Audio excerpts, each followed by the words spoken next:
We will. It is 4 o'clock, but we will. We're not quite. They're not quite ready to begin session again. So we will be able to take a couple. Let's hope that it works out that way for you. Thank you, Mr. Chairman, Welcome. members. I'm presenting AB 1859.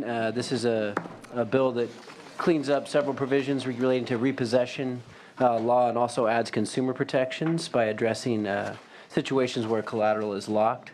And I will turn it over to Jerry Desmond. My witness is here to speak in support of the bill. Very good. Thank you, Mr. Gallagher. Mr. Desmond. Chair and members, Jerry Desmond on behalf of the California Association of Licensed Repossessors. As Assemblymember Gallagher related, the measure is meant to add clarity in some definitions of several terms, as well as to provide some additional consumer protections when there's a waiver of the preparation of inventory. And there's a thorough analysis that reviews all the issues with the measure, and I'm here to answer any questions and to urge an aye vote. Very good. Thank you very much, Mr. Desmond. Are there witnesses here in support of this measure? Is there anyone here in opposition? Anyone? Any questions or comments? A motion. Thank you very much. Motion from Senator Bates. Would you like to close, Assemblymember Gallagher? I just asked for your aye vote. Thank you. You were very correct in that. It was short. Please call the roll.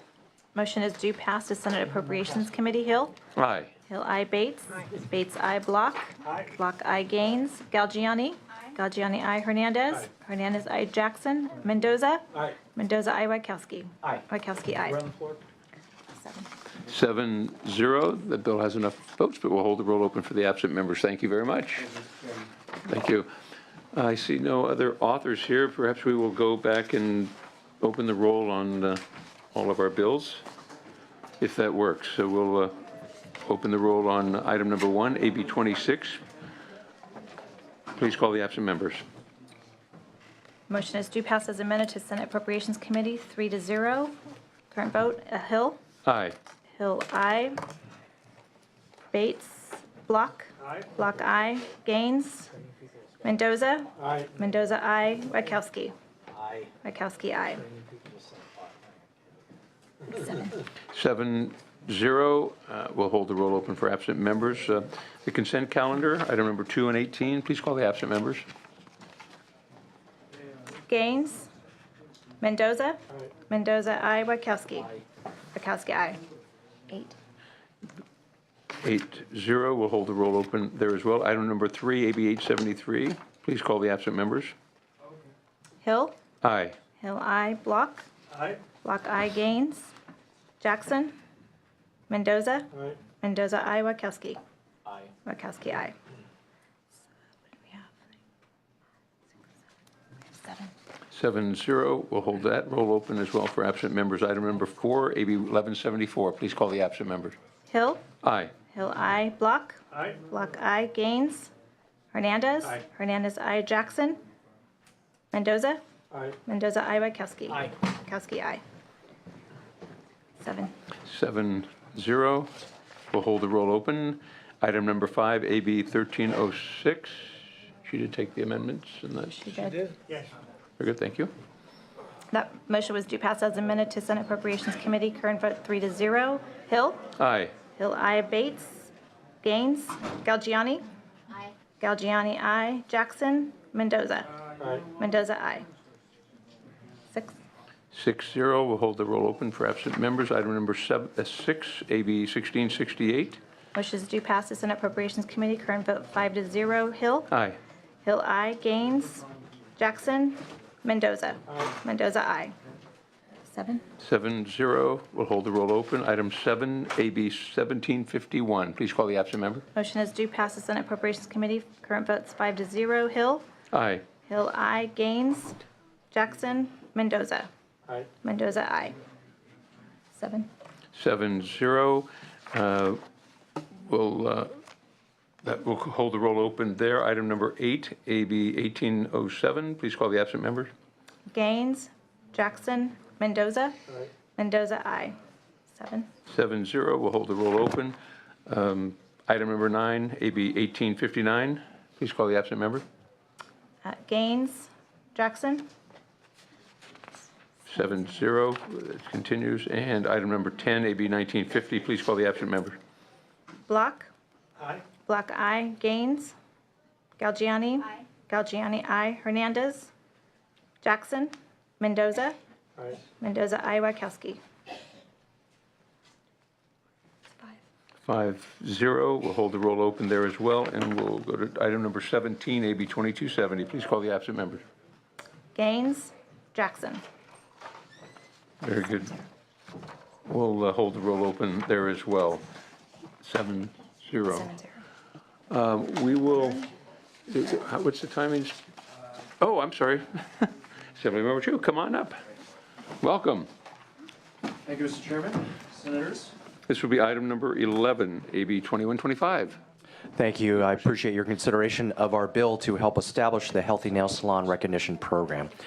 Senators, I know you know that every day in many nail salons in our state, our workers are handling products that contain chemicals that cause cancer, allergies, respiratory difficulty, neurological damage, and reproductive harm.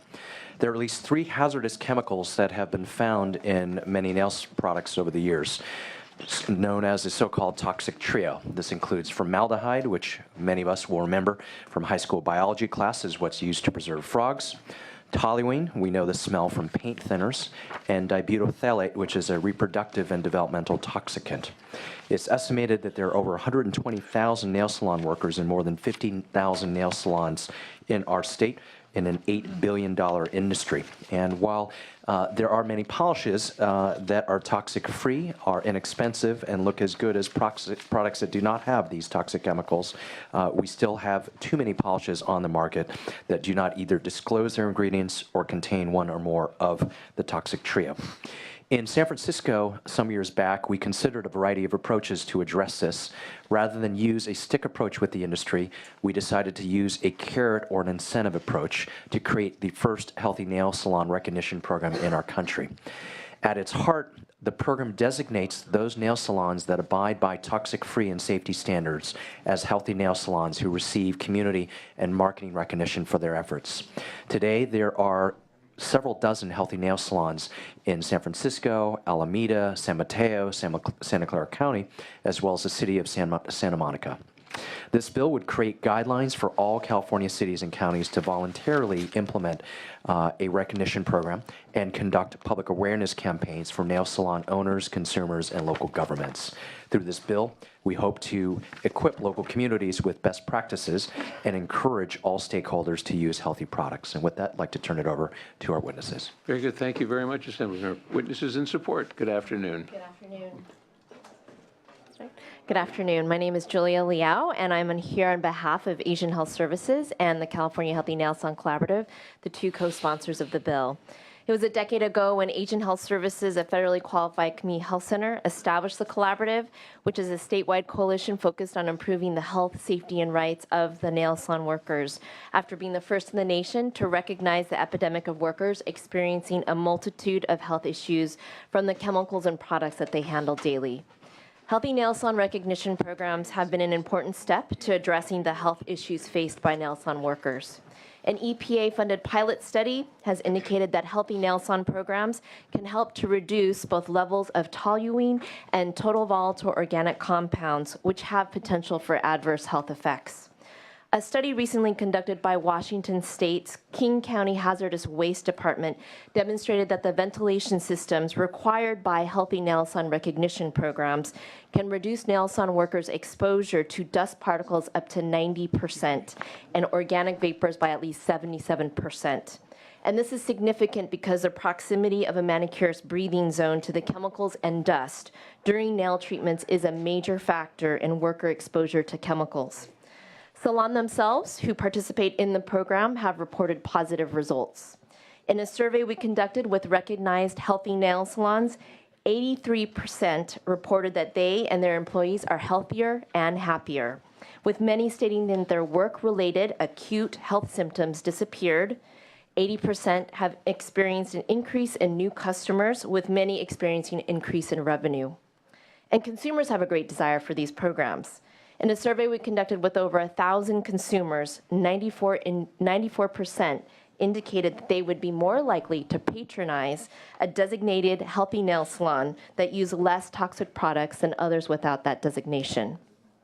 Now with the alarming trend with girls as young as 3 getting pampered with the latest styles and a boon of mommy and me salons, the spread of healthy nail salons is critical now more than ever. At its core, this bill is about prevention. It's preventing health harms to an immigrant worker community and their customers.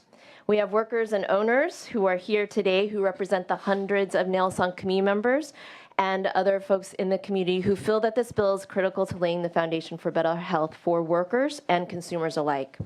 Nail salon workers shouldn't have to be our canaries in the coal mine any longer. We urge you to support the bill. Very Thank good. you. Thank you very much. Other witnesses in support? Good afternoon. Thưa quý vị, tôi tên là Vân Nguyễn, là chủ tiệm móng tay New York Nail tại San Francisco. Tôi cùng chồng tôi, Triết, đến Mỹ năm 2000 với giấc mộng có cuộc sống tốt đẹp hơn. Không ngờ rằng tôi lại làm công việc phải phô nhiễm với hóa chất độc hại. Làm nghề thẩm mỹ móng tay, tôi bị nhức đầu mỗi ngày và có khi bị ho không ngừng. Tôi lại còn bị hư thai 2 lần và cho đến giờ vẫn lo rằng hư thai là do sử dụng sản phẩm chứa hóa chất. Đó là lý do tôi tham gia vào chương trình công nhận mỹ viện móng tay lành mạnh và trở thành một trong những chủ tiệm móng tay đầu tiên được chứng nhận là mỹ viện lành mạnh năm 2012. Good afternoon, ladies and gentlemen. My name is Vân Nguyen. I immigrated to the United States from Vietnam with my husband in the year of 2000. We came here with the dream of a better life, but I didn't know I would end up working with harmful chemical. I have headaches every day, and sometimes I would start coughing and cannot stop. I have had 2 miscarriages, and I have been concerned if this happened because of the chemical I work with every day. That is why I decided to become a healthy nail salon. I was among the first of the salon to join San Francisco Healthy Nail Salon Recognition Program in 2012. Kể từ khi tham gia vào chương trình này, dùng sản phẩm lành mạnh hơn, tôi không còn khó thở, nhức đầu, chóng mặt vì không còn phải tiếp xúc với những hóa chất độc hại chứa trong sản phẩm. Nghề nail nữa, thợ trong tiệm của tôi cũng cho biết là họ không còn bị ngứa da, chảy nước mắt. Đặc biệt là có một người thợ dần dần đã bớt bị lên cơn suyễn nhiều. Since joining the program using safer products, I have experienced no more headaches and dizziness, travel breathing from nail products we use in the salon. My worker also reported no more skin irritation and watery eyes, especially one of them gradually had many fever onset of asthma. Chương trình công nhận mỹ viện móng tay lành mạnh giúp cho người làm nghề và cả khách hàng không còn bị phô nhiễm với các hóa chất độc hại nhất nằm trong một sản phẩm nữa và giúp tôi và nhân viên được học hỏi để biết cách tránh chúng như thế nào và biết thông khí trong tiệm đúng cách. Chúng tôi học hỏi được nhiều điều có lợi từ chương trình này và tiệm tôi lại còn phát đạt hơn trước vì có nhiều khách hàng hơn. This program makes sure nail salon professionals, our customers, are not exposed to the worst chemical in nail salon products. We also receive helpful information through training and how to avoid exposure to a toxic chemical and improve ventilation. I have learned a lot through this program that I use in my work. Người làm nghề nail và cả khách hàng của tiểu bang California xin tham gia vào chương trình này để không có người bị bệnh làm nghề nữa móng tay và hãy bỏ phiếu cho dự luật AB 2125. Xin cảm ơn quý vị. Other nail salon professionals and customers in California should be able to participate in programs like this so they don't get sick from their job. Please vote yes for AB 2125. Thank you. Well, thank you very much. Are there other witnesses in support? Good Thank you, afternoon. Mr. Chair. Christopher Castillo on behalf of the City of Santa Monica and the Office of Los Angeles Mayor Eric Garcetti in support. Very good. Thank you. Mr. Chair, members, Autumn Ogden with the American Cancer Society Cancer Action Network, also in strong support. Thank you. Very good. Thank you. Mr. Chair, members, Michael Young on behalf of the California Labor Federation, also here in support. Very good. Thank you very much. Others? Rocio Gonzalez with the California Pan-Ethnic Health Network in strong support. Very good. Thank you. Lindsay Freitas, American Lung Association in California in support. Very thank you. Thank I finger Vietnamese American Community Center of the East Bay support. Thank you. Good afternoon. My name is Alpha Bryce. I am working for the Vietnamese Community Health in Marin County. I support strongly AB 2125. Very good. Thank you. Hi, I'm Dan Thon Nom. I'm community health educator at Community Action Marine in Marin County. I support AB 2125. Thank you very much. Good afternoon. My name Thanh Trân. I'm worker at nail salon in Auckland. Today I come here to support the bill 2425. Thank you. Thank you. I am Lý Lâm. I work nail salon in the Auckland. I support AB 2125. Thank you. Claire Scott on behalf of the Breast Cancer Fund in support. Thank you. Good afternoon. My name is Tư Trương. I am a worker of nail salon nail in San Jose. I came here and support AB 2125. Thank you. Thank you very much. Yes, ma'am. My name is Anne Lee. I am a worker in the nail salon in San Jose. I support the AB 2125 bill. Thank you. Hi, my name is Tam Ho. I'm working in nail salon in Auckland. I'm strongly support for the bill 2125. Please vote yes first. Thank you for coming. Yes, ma'am. Hi, anybody.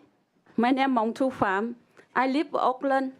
I work nail salon 7 years.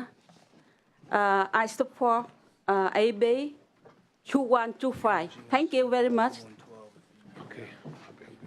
I'm in Chick I'm a nail man in San Francisco. I need support AB 2125. Thank you. My name is Nam Pham. I'm from the Vietnamese community in San Jose. I came here to support AB 2125. Phi Ha on behalf of Vocal Design Marketing, a small media company in San Jose. I'm here to support AB 2125. Thank you. Hi, my name is Michael Locke. I'm with OCA, Asian Pacific American Advocates. We're a national civil rights organization with chapters across the country. 5 of our California chapters, including in Oakland, San Francisco, San Mateo, Sacramento, and the greater Los Angeles area, all support AB 2125. Duke Liu from the city of San Francisco, here to support AB 2125. Okay, is there any opposition to the measure?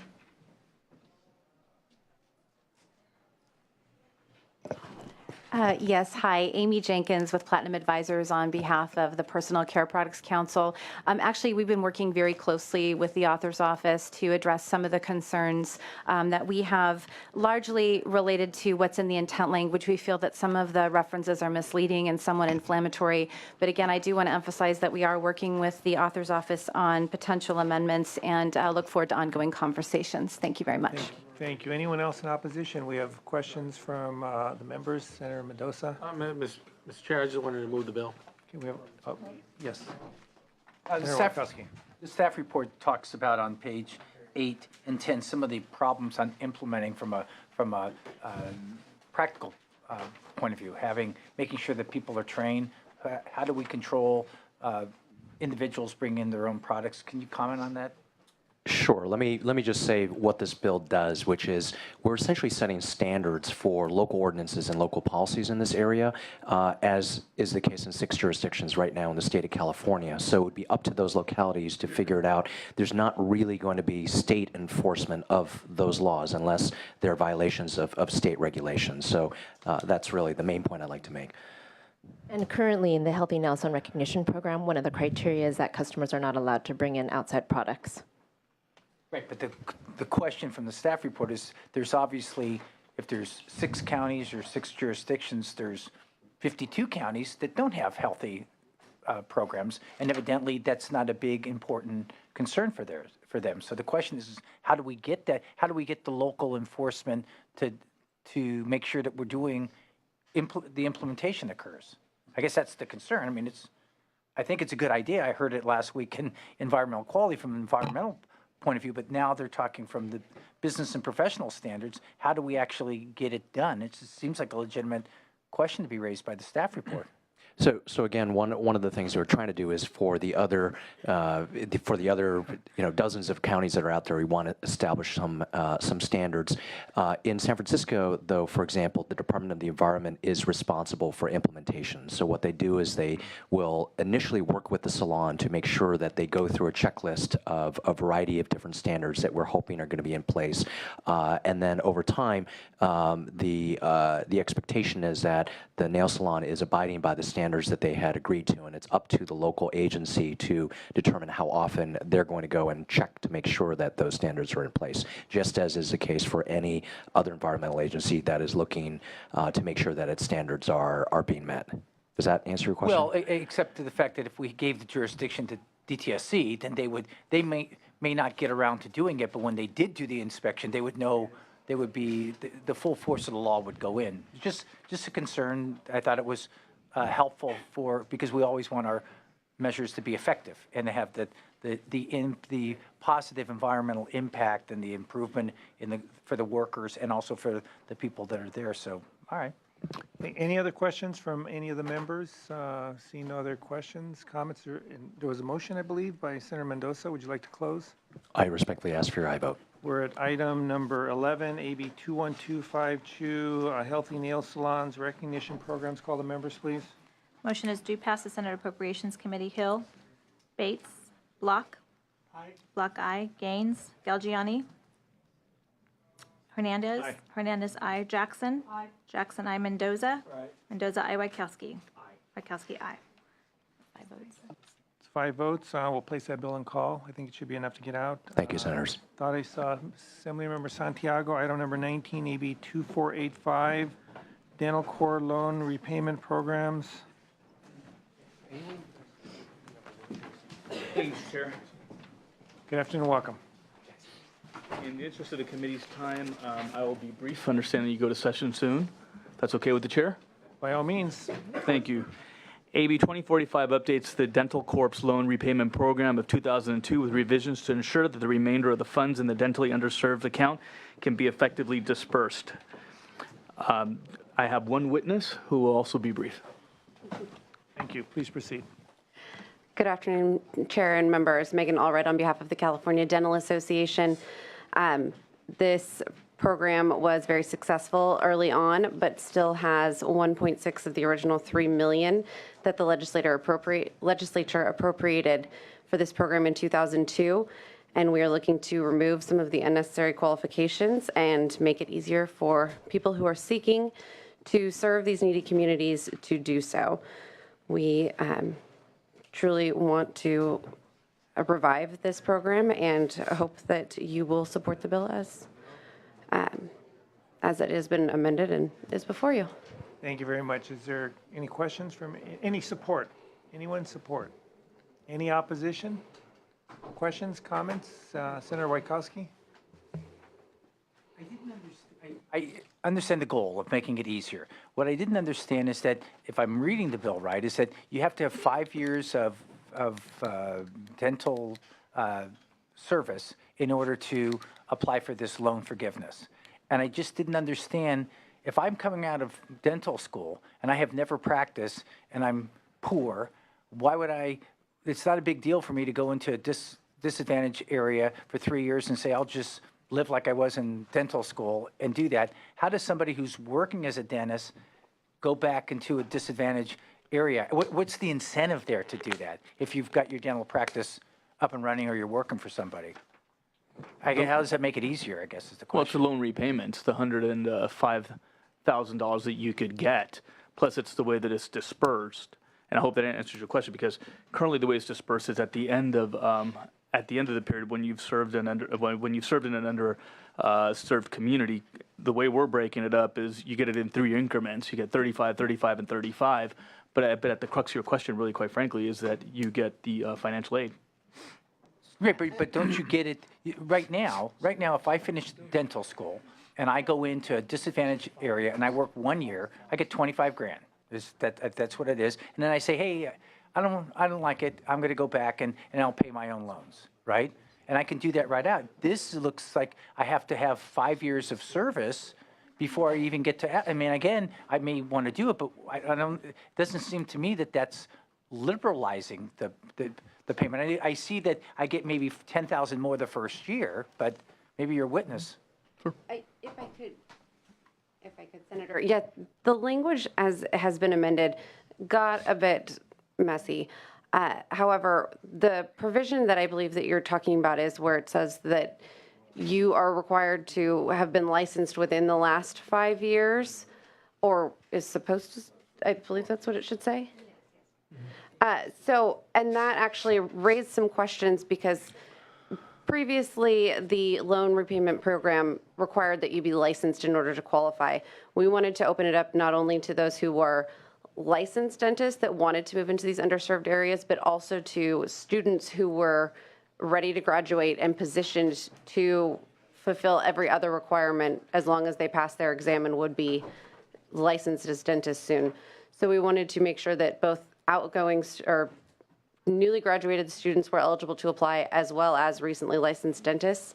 We have since been in discussions with the dental board and with committee to take away the 5-year restriction so that if you are licensed at all, or if you are a student positioned to graduate, you could be eligible. Because if you, bottom line is if you want to move into these communities and serve the population and you have student loans, go for it.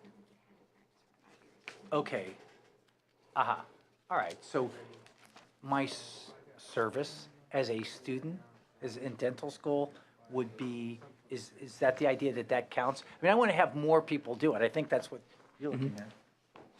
I think if it says that there's 5 years prior dental service required, then that would be a alleged council possible drafting error. I'm not sure if that's not how we intended it to be, but if it does say that, then that would be a mistake that we would get fixed immediately. Okay. All right. Good luck. Good luck. I mean, I think it's, I see what you want to do. I want to make sure that mechanically we're liberalizing it so that there's more people that will go in. All right. That's absolutely the goal. Yeah, it's the intent because the money's been stuck there and there's about, if I'm not mistaken, a little over 1.5 million still left in the fund. Yeah. We'd love to make it easier for people to go out into these communities, and we want to make it more appealing. So if there are deterrents in the program currently, we want to take those out so that we can spend the rest of the money. And did that answer your question, Senator Wachowski? Okay, Senator Mendoza, question? Move the bill. We have a motion by Senator Mendoza. Seeing no other questions from any of the members, would you like to close? I respectfully ask for your aye vote. We're at item number 19, AB 2485. Call the members, please. Motion is due pass the Senate Appropriations Committee. Hill, Bates, Block. Block I, Gaines, Galgiani, Hernandez. Hernandez I, Jackson. Jackson I, Mendoza. Mendoza I, Wachowski. Wachowski I. Yeah, that currently has 5, enough to get out about. We're going to place that bill on call. We have some absent members. We're at item number 12, AB 2190, Solace Acupuncture Board Executive Officer Education. We'll try to get through as many as we can, and then the sergeant will notify us when we actually have to go into session. So hopefully we can get them all done. Will do. Hopefully they're quickly. These are sunset review extension bills. So I will go as quickly as you will. AB 2191 extends California Acupuncture Board from 2017 to 2019. With that, I respectfully ask for an aye vote. Move the bill, Mr. Chair. Do we have any anyone in support? Anyone in opposition? We have seeing no questions or comments. We have a motion by Senator Mendoza. Would you like to close? Respectfully ask for an aye vote. Item number 12, AB 2190. Call the members, please. Motion is due pass the Senate Appropriations Committee. Hill, Bates, Block. Block I, Gaines, Galgiani, Hernandez. Hernandez I, Jackson. Jackson I, Mendoza. Mendoza I, Wachowski. Wachowski I. Item, we have 5. That should be enough to get out, but we're still going to place that bill on call. We're at item number 13, AB 2191, Solace Board of Behavioral Sciences. Please proceed. Thank you. AB 2191 extends the Board of Behavioral Sciences to 2021. With that, I respectfully ask for an aye vote. Thank you. Anyone here in support? Kim Madsen, Executive Officer for the Board. We'd like to thank the committee for their work, and we urge an aye vote. Thank you. Anyone else in support? Anyone in opposition? Questions, comments? Seeing no questions, Move the bill. comment, we have a motion by Senator Mendoza. Would you like to close? Respectfully ask for an aye vote. We're at item number 13, 2191. Call the members, please. Motion is due passes Senate Appropriations Committee. Hill, Bates, Block. Block I, Gaines, Galgiani, Hernandez. Hernandez, I, Jackson. Jackson, I, Mendoza. Aye. Mendoza, I, Wachowski. It's 4. It's 4. We'll place that bill on call. We're at item number 14, AB 2192, Solace Court Reporters Board of California Personal Transcript Reimbursement Fund. Yes. AB 2192 extends the sunset date for the Court Reporters Board of California and its executive officer for another 3 years. With that, I respectfully ask for an aye vote. Thank you. Is there anyone in support? Please proceed. Thank you. My name is Yvonne Fenner. I'm the Executive Officer for the Court Reporters Board. Thank you very much for the opportunity to be here. I'll abbreviate my comments immensely since everyone's on their way out. The board has not had an opportunity to meet since the amendments, but they are on board with the original language. We definitely would like to continue our work that the legislature has given us. So we are urging an aye vote. I would just make one comment from staff's point of view, and that is because it's only extended for 3 years, that is a real hardship for a small board like us. It takes an immense amount of staff time and board time to complete all of the sunset process, which we totally agree with and agree is necessary and appreciate the whole process. And we urge an aye vote. Thank you. Anyone else in support?